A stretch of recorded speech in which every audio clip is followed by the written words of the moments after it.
De toute évidence, Haïti est le pays le plus pauvre des Amériques.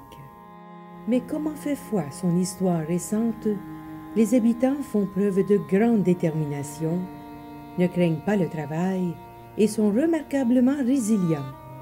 Le 12 janvier 2010, la survie est devenue leur mode de vie à la suite du séisme dévastateur qui a ravagé la capitale de Port-au-Prince.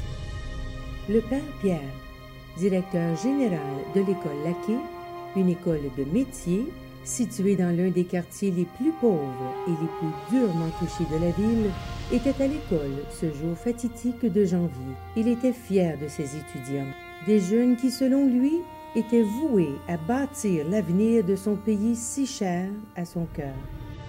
Puis, en un clin d'œil, jusqu'à 250 000 personnes décédées, plus de 300 000 blessés, 250 000 résidences en ruine et 30 000 immeubles commerciaux gravement endommagés.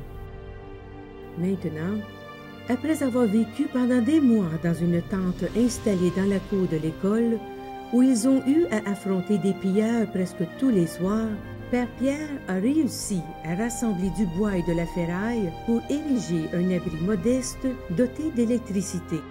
Même si l'école Laquais est toujours en ruine, Père Pierre fait tout son possible pour offrir des classes de fortune avec les outils qui n'ont pas été endommagés ou volés. Bien que l'intérêt médiatique pour le sort d'Haïti se soit estompé, pour ceux d'entre nous qui œuvrent dans le secteur de la construction et du bâtiment au Canada, les choses ne font que commencer. My name is Wayne Morski, and I am the current chair of the Canadian Construction Association. Earlier this year, CCA committed to doing all it could to support an idea to rebuild a trade school destroyed by the devastating earthquake that shook Haiti on January 12, 2010. CCA, in partnership with Builders Without Borders, has identified École Laquais, a school situated in one of the poorest areas of Port-au-Prince. This undertaking will cost $500,000.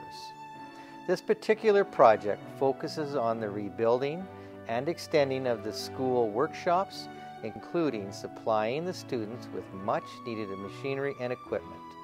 This is a school that will not only give Father Pierre and his students hope for the future, but it will also teach them the skills they need to build their future.